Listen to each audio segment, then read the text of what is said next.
2025년 새해가 밝았습니다. 새해를 맞았는데 우리에게 외적으로 그러면 새로워진 것이 있느냐? 그런 것은 없고, 또 외적으로는 뭐 변한 게 없는 것 같이 보여도 오히려 우리가 새해를 맞았지만 우리의 육신은 더 이제 조금이라도 늙어지고 낡아졌을지 모르겠지만, 그러나 우리는 어떻게 그러면 새해를 맞을 것이냐, 새롭게 우리가 맞을 수 있는 그 길을 오직 우리의 믿음을 새롭게 하면 우리는 모든 것이 새로워지게 되는 줄로 믿습니다. 그래서 새해 우리는 무엇보다도 우리의 믿음을 새롭게 해야 합니다. 믿음은 어떻게 새롭게 합니까? 우리는 믿음을 다시 한번 재발견하여서 정리하여서 새롭게 우리의 마음에 믿음이 무엇인지를 새겨놓고, 그리고 그 믿음으로 다시금 우리는 일어서야 할 줄로 믿습니다. 그러면 우리 심령의 새롭게 세울 믿음은 과연 어떠한 믿음입니까? 우선은 믿음은 우리의 삶을 점점 거룩하게 하고, 그러므로 우리의 삶을 점점 나아지게 한다는 것을 믿는 것입니다. 믿음은 조금씩 우리도 모르는 사이에 우리를 변화시킵니다. 이것을 우리가 신앙생활에서 정말 놀라운 신비스러운 일이지만, 우리는 이것을 알면서 믿음 생활을 하는 게 아니라 모르면서 믿음 생활을 하다가 보면 내 자신이 변화되어 있고, 그 변화는 더 옹고집스럽고 더 강팍한 것이 아니라 더 나은 방향으로 우리를 이끌어 가서 내가 이렇게 변화되었다는 것을 실감하게 되는 날이 오도록 하는 것이 믿음인 줄 믿습니다. 우리는 이것을 믿는 것입니다.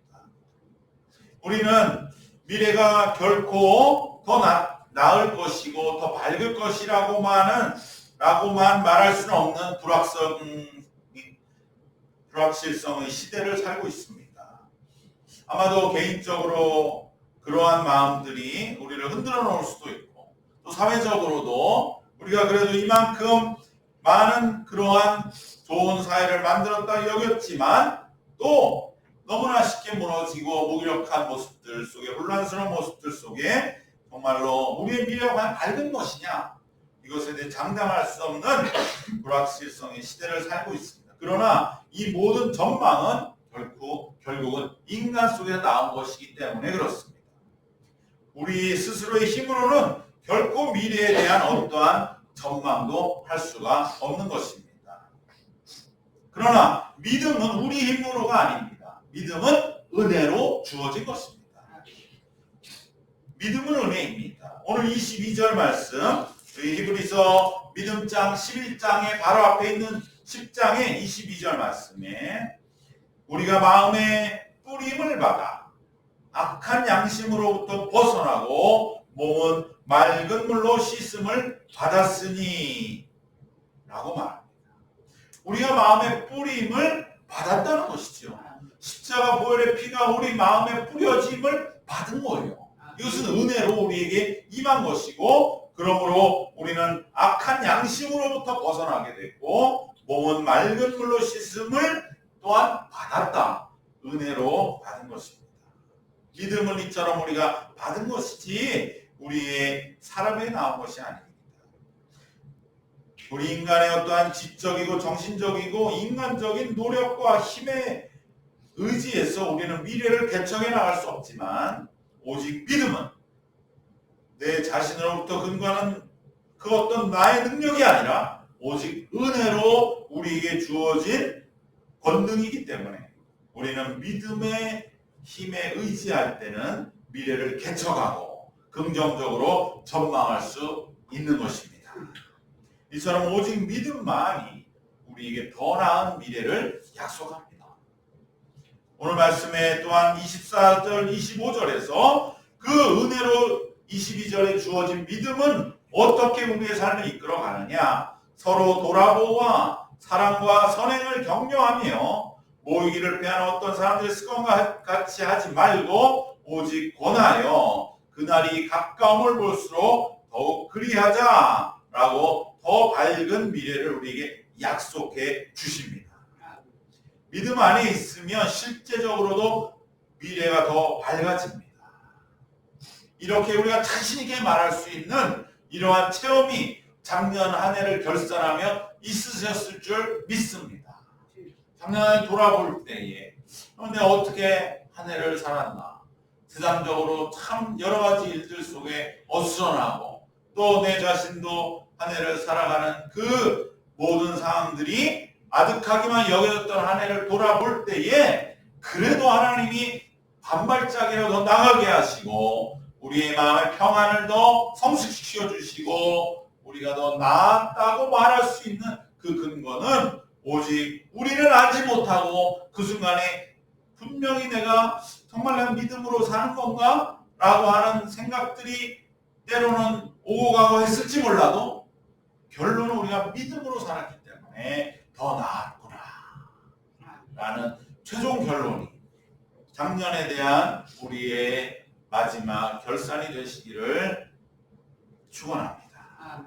그리고 우리는 이제 올 한 해 믿음으로 살면 미래가 더 밝아진다 라고 하는 것을 확실하게 선포하고 증거하고 나누고 전할 수 있는 그러한 믿음으로 산 자가 더 나아진 삶에 대한 체험이 있으시기를 바라고 있어야 할 줄로 믿습니다.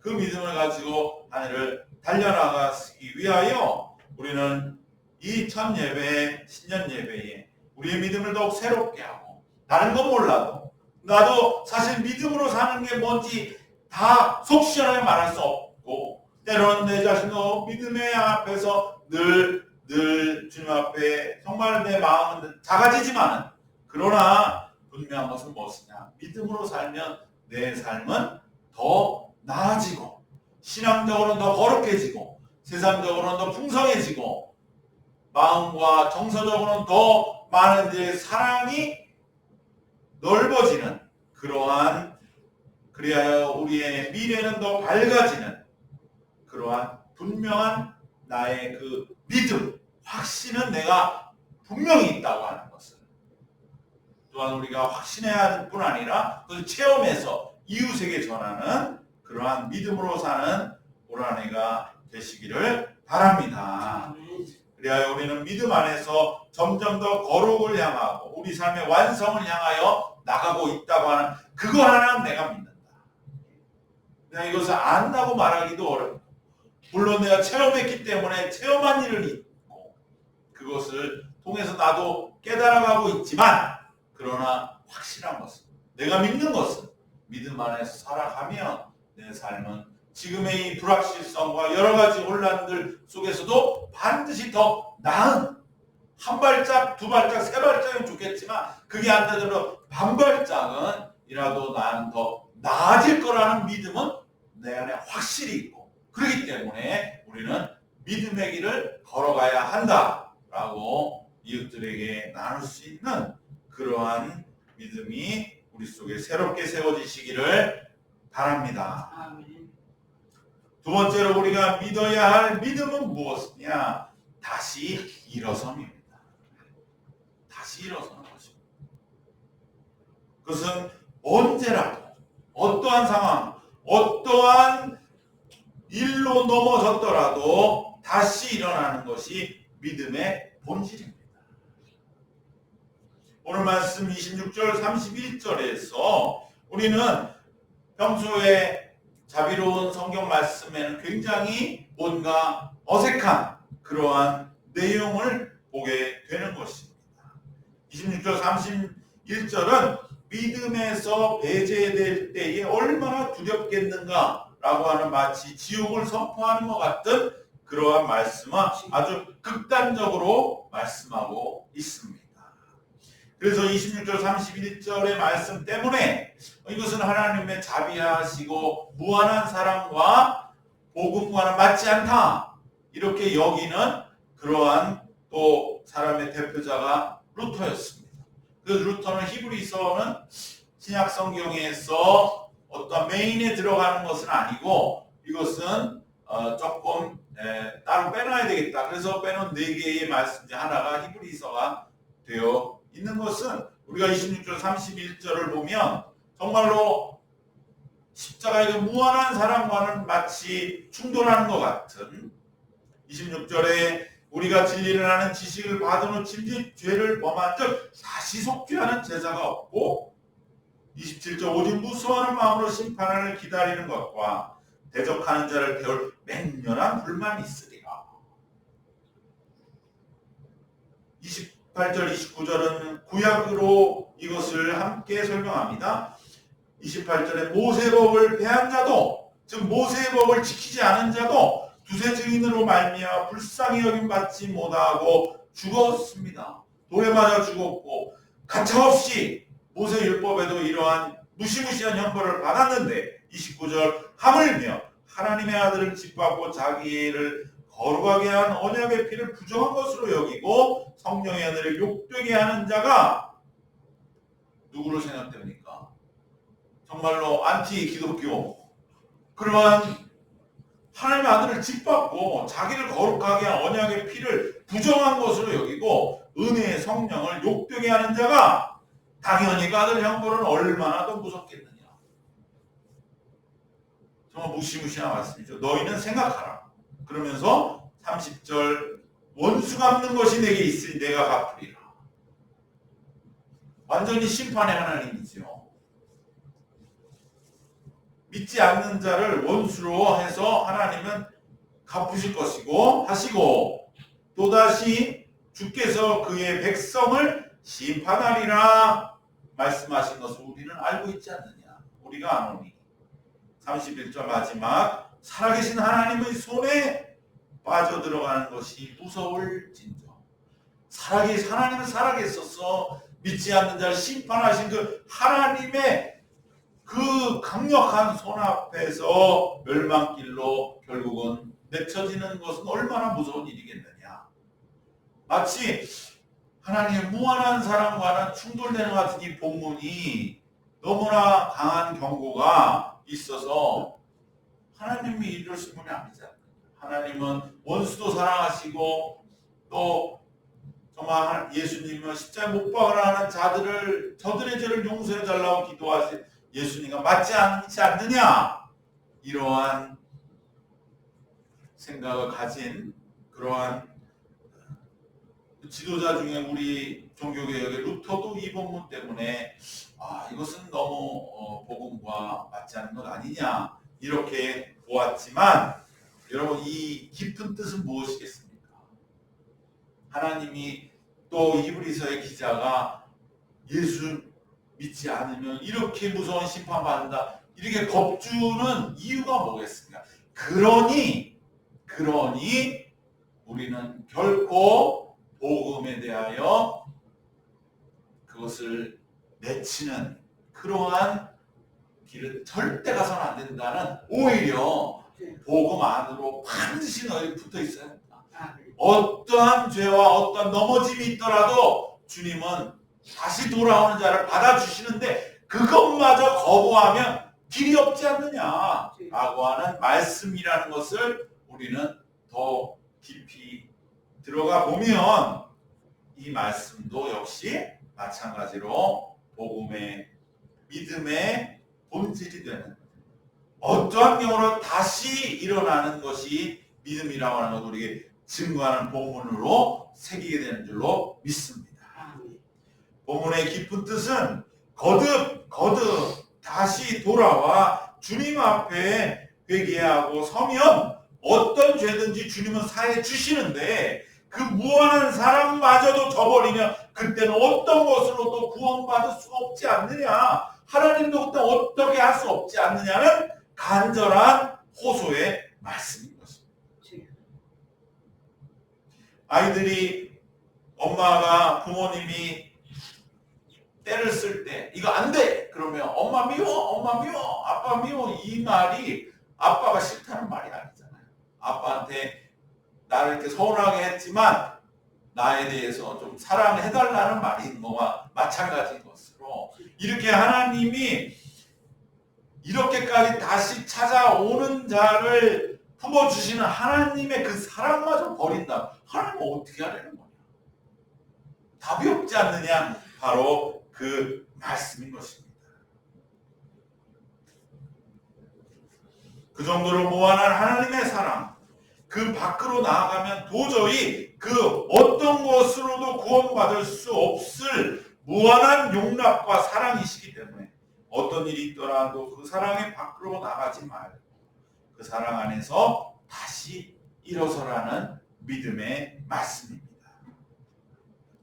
지난해 어떤 일로 인하여 수없이 넘어졌다 할지라도 또 그리고 새해가 우리에게 주어졌지만 또다시 같은 마음 같은 일로 넘어졌다고 할지라도 우리는 다시 믿음으로 주님 앞에 옷깃을 여미고 회개하며 주님 앞에 믿음으로 손붙잡고 일어서시기를 축원합니다. 아멘. 다시 믿음을 붙잡고 하나님의 무한한 사랑 안에서 다시 주님의 일으켜주시는 손을 잡고 일어나 한 걸음 반 걸음씩 내디디시기만 하면 됩니다. 이것이 믿음의 본질이요 핵심입니다. 우리는 이 믿음을 다시 새롭게 세우는 것입니다. 주님 작심삼일이라고 올해가 시작됐는데 제가 올해 가졌던 그 새 마음을 다시 잊어버렸습니다. 다시 무너지고 다시 우리 안에 때로 혼란이 오고 우리 안에 불안이 오고 또 막막함과 답답함과 때로는 분노와 두려움이 임할 때 주님 어떻게 해야 되겠습니까? 다시금 주님의 손을 붙들고 일어나는 것입니다. 그것이 믿음입니다.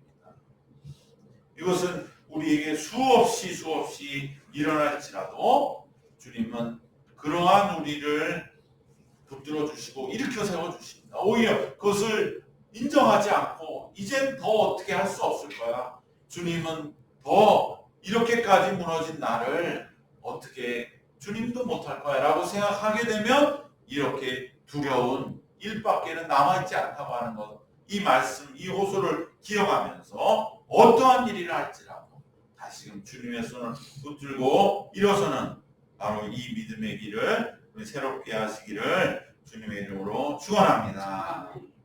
마지막으로 믿음은 무엇입니까? 믿음은 깨어 있습니다. 깨어 있는 것. 왜 그렇습니까? 믿음은 우리의 믿음을 무너뜨리려는 사탄의 시험이 늘 우리를 호시탐탐 노리고 있기 때문입니다. 사탄의 시험을 우리는 대비하고 끝까지 깨어 있는 그 자체가 믿음입니다. 믿음으로 사는 삶을 사탄은 거듭거듭 무너뜨리려 합니다. 결코 믿음의 사람들을 사탄은 그냥 놓아두지는 않습니다. 이것을 의식하는 것이 깨어있는 것입니다. 거룩으로 향하는 발걸음을 늘 주저앉히고 되돌려 놓으려고 하기 때문인 것입니다. 우리는 사탄의 이러한 시험을 늘 깨어 대비하고 있어야 합니다.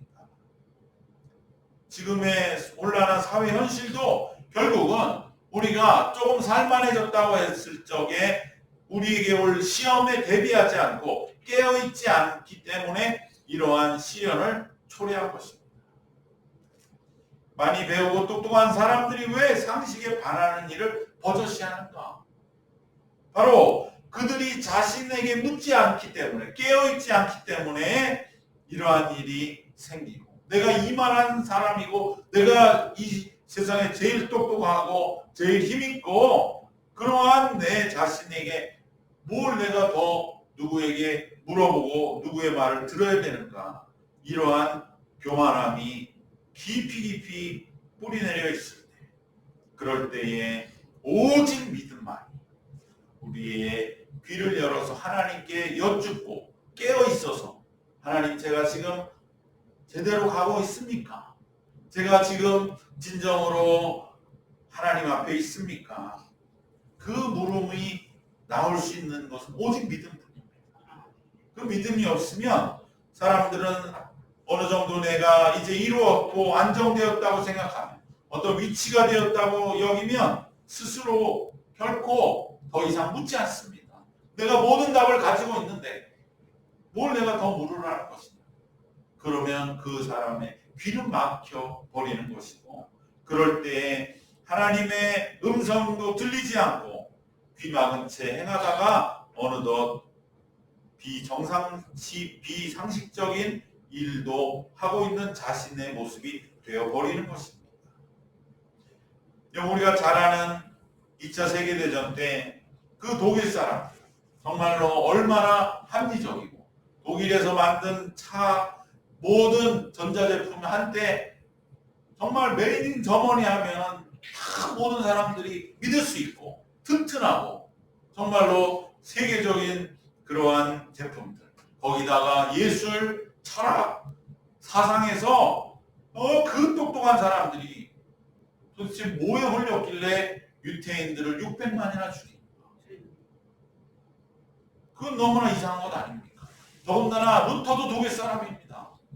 개신교도 독일에서 어떻게 보면 시작되었고 오늘날도 전 세계를 이끌어가는 나라 중 하나인 바로 그 똑똑한 독일 사람들이 한두 명당 600명을 죽인다. 이게 무슨 일인가? 그래서 2차 세계대전이 끝나고 왜 이런 일이 일어났는가? 특별히 전 세계적으로 그 주동자들을 잡아서 그 사람들이 무슨 생각을 가지고 그런 일을 저질렀는가? 어렸을 적부터 그렇게 좋은 교육을 받고 그 사람들이 막 사람들을 가스실로 보내 죽이라 명령을 내리는 그 당시에 그러한 주동자들 그 사람들은 다 숨었죠. 전 세계로. 그 사람들 끝까지 추적해서 잡아냈습니다. 그 법정에 세웠어요. 사람들이 너무나 궁금했어요. 누구길래 우리를 죽인 그 사람들이 과연 어떻게 생겼을까? 마귀와 같은 그 펼기와 같은 그런 사람들이 아닐까 하고 그 재판에 카메라를 들이대고 그 재판을 전 세계로 보냈을 때 사람들 깜짝 놀랐습니다. 너무나 평범하게 생긴 우리 옆집 아저씨 너무나 인상 좋은 아저씨들이 다 앉아서 그곳에서 재판을 받고 있는 거예요. 아니 저렇게 인상 좋고 수더분한 그냥 우리 평범한 이웃집 아저씨 같은 사람이 그런 잔인한 명령을 내리는 사람이었나? 우리가 잘못 본 건 아닌가? 그럴 때 사람들은 모두 다 충격에 빠지고 그럼 도대체 이 사람들은 너무나 평범한 사람들인데 너무나 상식적인 사람들이고 너무나 누구의 아버지 누구의 아들이고 할아버지 그런 사람들이 어떻게 저렇게 잔인한 일을 할 수가 있는가? 평범한 사람들이 왜 그토록 비상식적이고 악한 일에 참여하는가? 그것에 대한 대답은 그들의 죄가 뭐냐? 그들은 그냥 그 나라에서 태어나서 그 나라에서 열심히 사회 지도층이 돼서 살아서 그 자리에 갔더니 그렇게 자기들이 해야 되는 걸로 했을 뿐이다. 그것은 내 책임이 아니다. 누구나 그 자리에 있으면 그렇게 안 했겠는가? 그러나 그에 대해서 물은 죄책을 묻는 근거는 무엇이냐? 너는 끝까지 묻지 않았다. 과연 내가 서 있는 이 자리가 과연 옳은 것인가? 끝까지 묻고 네 자신이 그런 확신이 들더라도 하나님께 물었어야 된다. 하나님께 끝까지 물어서 거기가 네가 있을 자리가 아니라고 하면 모든 희생을 감수하고서라도 그 길에서 나왔어야 되는 겁니다. 묻지 않았다는 거예요. 그냥 어느 선에서 적당하게 물음을 멈추고 내가 이만한 자리에 왔어. 내가 여기까지 오느라 얼마나 고생했어.